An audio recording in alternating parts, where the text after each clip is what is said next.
ये कहानी एक ऐसी औरत के ऊपर आधारित है जिसका पति जंग में घायल हो जाता है और फिर वो अपनी पत्नी की पर्सनल जरूरतों को पूरा नहीं कर पाता, जिस वजह से वो औरत अपने ही नौकर के साथ अपनी जरूरतों को पूरा करती है। अब इसके बाद कहानी में आगे क्या होता है ये हम आज की इस एक्सप्लेनेशन में देखने वाले हैं। पर दोस्तों उससे पहले अगर 2015 में रिलीज हुई थी मूवी की शुरुआत में हम कुछ लोगों को देखते हैं जो एक खदान में काम कर रहे होते हैं। तभी अचानक वहाँ एक धमाका होता है और ओलिवर नाम का एक आदमी जो उस खदान में काम करता था वो उनकी मदद के लिए भागता है और लोगों को बाहर निकालता है। पर उनमें से टेडी नाम के एक आदमी की मौत हो जाती है और उसकी डेड बॉडी को उसके घर पहुंचाया जाता है। इसके बाद एक पार्टी में हम कोनी नाम की एक खूबसूरत लड़की को देखते हैं। तभी उसके पास एक आदमी आता है जिसका नाम क्लिफर्ड चैटरली था और वो बहुत अमीर था। अब कुछ देर तक बातें करने के बाद वो दोनों एक दूसरे से इम्प्रेस हो जाते हैं और साथ में डांस करने लगते हैं। लेकिन कोनी के दोस्त डंकन को ये बिल्कुल भी पसंद नहीं आता क्योंकि वो भी कोनी से प्यार करता था। अब इन दोनों की ये मुलाकात प्यार में बदल जाती है और वो दोनों एक दूसरे से शादी कर लेते हैं। और शादी के वक्त वो दोनों ये कसम खाते हैं कि वो दोनों एक दूसरे से हमेशा वफादार रहेंगे और कभी भी एक दूसरे का साथ नहीं छोड़ेंगे। अब उन दोनों की मैरिज लाइफ बहुत अच्छी चल रही थी, पर अगले दिन ही क्लिफर्ड को सेना में जाना पड़ता है क्योंकि वो एक सोल्जर था। वहीं जंग के दौरान क्लिफर्ड घायल हो जाता है और उसे वापस घर भेज दिया जाता है। आज क्लिफर्ड घर आ रहा था और सभी बहुत ज्यादा खुश थे और उसका वेलकम करने के लिए घर के बाहर खड़े थे। क्लिफर्ड को देखकर कोनी बहुत ज्यादा खुश होती है, पर तभी हम देखते हैं कि जंग में घायल होने के बाद क्लिफर्ड के पेट के नीचे का पूरा हिस्सा पैरालाइज हो जाता है।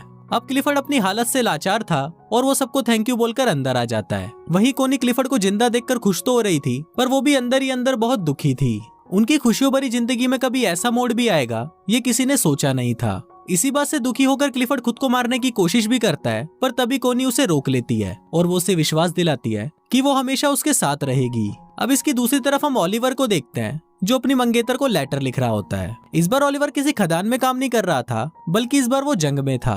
कुछ दिनों बाद जब ओलिवर अपने घर आता है तो वो अपनी मंगेतर को किसी दूसरे आदमी के साथ देख लेता है और वो उससे बिना मिले ही वहाँ से चला जाता है। कुछ दिनों बाद ओलिवर काम मांगने के लिए क्लिफर्ड के पास जाता है। फिर जब क्लिफर्ड उससे बात कर रहा होता है तब उसे पता चलता है कि ओलिवर जंग में उसी के अंडर काम कर रहा था। क्लिफर्ड इससे काफी इम्प्रेस होता है और वो ओलिवर को उनके पक्षियों का ख्याल रखने का काम देता है। अपाहिज होने की वजह से क्लिफर्ड अपने लिए एक गाड़ी खरीदता है और जब वो उसमें बैठकर घूमता है तो उसे लगता है कि मानो उसके पैर वापस आ गए हैं। फिर एक दिन वो कोनी के साथ ओलिवर के पास जाता है। ओलिवर जंगल में बने हुए एक कॉटेज में रहता था और पक्षियों की देखभाल करता था। वहाँ पहली बार कोनी ओलिवर को देखती है। वहाँ से वापस आते वक्त कोनी ओलिवर को इशारा देती है, पर ओलिवर उसे समझ नहीं पाता। अगले दिन एक मेड कोनी के पास आती है और उसे बोलती है कि ओलिवर अपने कॉटेज की चाबी मांग रहा है। इस पर कोनी खुद उसे चाबी देने के लिए उसके पास जाती है। फिर जब वो ओलिवर के पास पहुँचती है तो ओलिवर उससे ठीक से बात नहीं करता और उसे बोलता है कि आपको ये तकलीफ उठाने की कोई जरूरत नहीं थी। कोनी को भी ओलिवर के इस बिहेवियर पर गुस्सा आ जाता है और वो गुस्से में वहाँ से चली जाती है।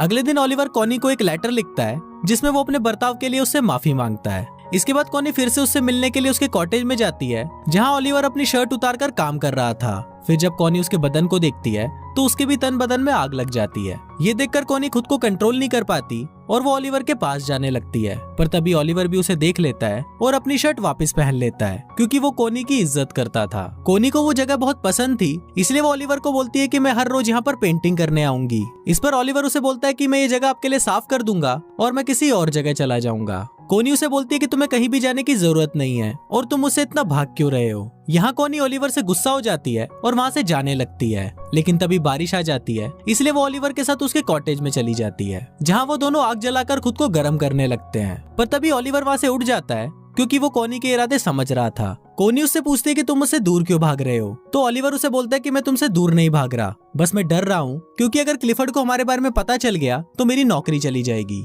अब क्योंकि ओलिवर ने कोनी को गर्म करके ठंडा ही छोड़ दिया था, इसलिए वो वहाँ से अपने घर चली जाती है। एक दिन कोनी क्लिफर्ड को बोलती है कि मुझे बहुत अफसोस है कि हमारा कोई बच्चा नहीं है। इस पर क्लिफर्ड उसे बोलता है कि मैं बहुत कोशिश कर रहा हूँ और वो अपने शरीर को ठीक करने के लिए उस पर करंट के झटके देने लगता है। क्लिफर्ड दर्द से बहुत चिल्ला रहा था और फिर जब आखिरी में कोनी से उसका दर्द देखा नहीं जाता तो वो क्लिफर्ड को रोक देती है। अब क्लिफर्ड इस काम में नाकाम हो गया था, इसलिए वो रोने लगता है। अब इसके अगले दिन कोनी जंगल में जाती है और वहाँ पर बैठकर एक डायरी पढ़ने लगती है, पर तभी उसे ओलिवर के काम करने की आवाज सुनाई देती है और वो तुरंत उसके पास चली जाती है, जहाँ पहुंचकर वो छोटे चूजों को देखती है और उनको देखकर रोने लगती है। उन बच्चों को देखकर वो अपने बच्चे को याद करती है जो शायद अब कभी भी पैदा नहीं होगा। अब कोनी को रोता हुआ देखकर ओलिवर उसके पास आता है और उसे गले लगा लेता है। अब ओलिवर भी कोनी को पसंद करने लगा था, इसलिए वो उसे अपने साथ अपने कॉटेज में ले जाता है जहाँ वो दोनों घपाघप करते हैं। अब कोनी पूरे दिन ओलिवर के साथ ही रहती है और फिर जब शाम होने को आती है तो ओलिवर उसे घर छोड़ने उसके साथ जाता है।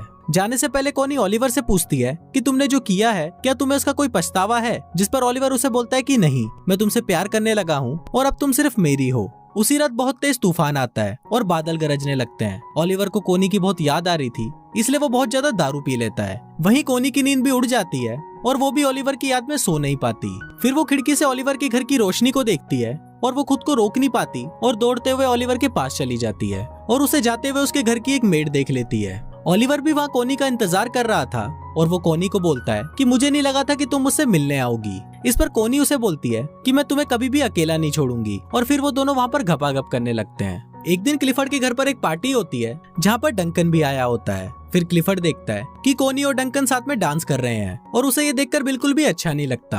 अगली सुबह क्लिफर्ड कोनी को बोलता है कि तुम्हारे लिए तुम्हारे पति से ज्यादा इम्पोर्टेंट एक बच्चा पैदा करना है। कोनी हमेशा से एक बच्चा चाहती थी और क्लिफर्ड को लगता है कि इसीलिए कोनी डंकन के करीब जा रही है। पर इस बात से कोनी बहुत गुस्सा हो जाती है, जिस पर क्लिफर्ड उसे कहता है कि उसे इस बात से कोई फर्क नहीं पड़ता कि तुम किसी से भी बच्चा पैदा करो, बस वो बच्चा मेरा होना चाहिए। अब इस बात से गुस्सा होकर कोनी ओलिवर के पास चली जाती है और उसके साथ गपागप करती है।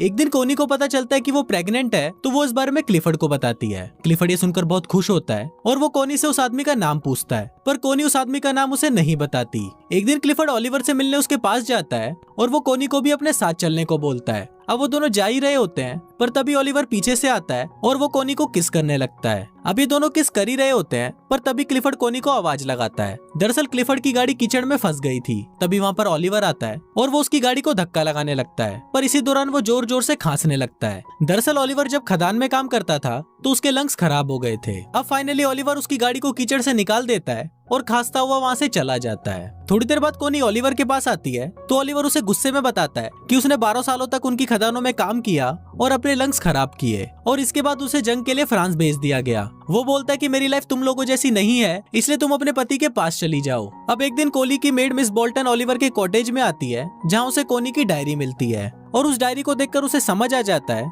कि कोनी के पेट में जो बच्चा है वो ओलिवर का है। एक दिन क्लिफर्ड आने वाले बच्चे की खुशी में अपने घर पर एक पार्टी रखता है, पर तभी वहाँ पर मिस बोल्टन आती है और वो क्लिफर्ड को बता देती है कि कोनी के पेट में जो बच्चा है वो ओलिवर का है। फिर जब कोनी क्लिफर्ड से मिलती है तो क्लिफर्ड उससे बहुत नाराज हो जाता है। इसके बाद कोनी मिस बोल्टन के पास जाती है और उससे पूछती है कि तुम्हें ये बात किसने बताई, पर इस पर मिस बोल्टन उसे कुछ नहीं बताती। अब कोनी को लगता है कि शायद मिस बोल्टन को ओलिवर ने बताया होगा, पर मिस बोल्टन उसे बोलती है कि उसने उसे कुछ नहीं बताया। अब इस पर कोनी रोने लगती है और वो उसे बोलती है कि मैं ओलिवर से बहुत प्यार करती हूँ। फिर मिस बोल्टन उसके पास आती है और उससे माफी मांगते हुए बोलती है कि जल्दी ओलिवर के पास जाओ वरना तुम्हारा पति उसे मार देगा। ये सुनकर कोनी भागते हुए ओलिवर के आउट हाउस में जाती है और देखती है कि वहाँ पर कोई नहीं था। ये देखकर कोनी रोने लगती है, पर तभी वहाँ पर ओलिवर आ जाता है और उसे देखकर कोनी उसे गले लगा लेती है। इसके बाद हम देखते हैं कि कोनी क्लिफर्ड के घर पर आती है जहाँ कोनी उससे डिवोर्स मांगती है, पर क्लिफर्ड उसे मना कर देता है और ओलिवर को बुलाने के लिए बोलता है। पर फिर जब ओलिवर वहाँ पर आता है तो वो दोनों आपस में बहस करने लगते हैं और फाइनली कोनी और ओलिवर क्लिफर्ड के घर को छोड़कर चले जाते हैं। उनके जाते वक्त क्लिफर्ड वहाँ पर आता है और वो कोनी को तलाक देने के लिए मान जाता है।